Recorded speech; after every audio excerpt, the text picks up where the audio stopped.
जळगाव शहरामध्ये महापालिकेच्या वतीने आज मांस विक्रीची दुकानं जी होती ती बंद ठेवण्याचे आदेश ठेवण्यात आले होते।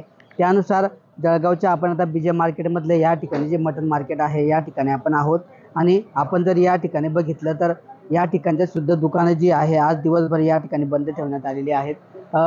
जे बीजे मार्केटचा हा परिसर आहे, हा वर्दळीचा परिसर आहे, जळगाव शहराचा मध्यवर्ती भाग आहे आणि या ठिकाणची जी दुकानं आहेत या ठिकाणी नागरिकांची मोठी वर्दळ असते।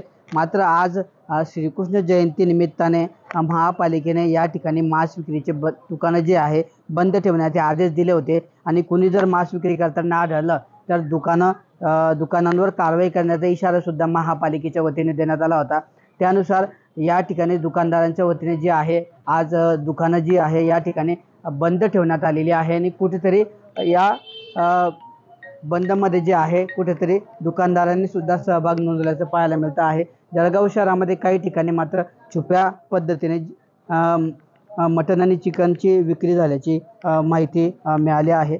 मात्र अनेक भागांमध्ये जे मटण मार्केट आहे किंवा दुकानं आहेत ती दुकानं या ठिकाणी पूर्णतः बंद पाहायला मिळाली। सायंकाळची वेळ आहे, सकाळपासून ही दुकानं बंद आहेत, आता सुद्धा ही दुकानं बंद असल्याचं चित्र या ठिकाणी पाहायला मिळतं आहे। त्यामुळे एकंदरीतच महापालिकेने जे आदेश दिले होते त्या आदेशानुसार या ठिकाणी जे आहे दुकानदारांनी बंद ठेवून शासनाचे जे आदेश आहे ते पाळलेले आहे। मात्र दुसरीकडे आज हॉलिडे म्हणून दिवस साजरा करणारे जे मटण किंवा चिकन खाणारे जे खवय्ये आहे त्यांचं या दुकानं बंद झाल्यामुळे कुठेतरी हिरमोड झाल्याचं सुद्धा या ठिकाणी पाहायला मिळालं। कॅमेरा पर्सन वसीम खान सोबत किशोर पाटील, TV9 मराठी, जळगाव।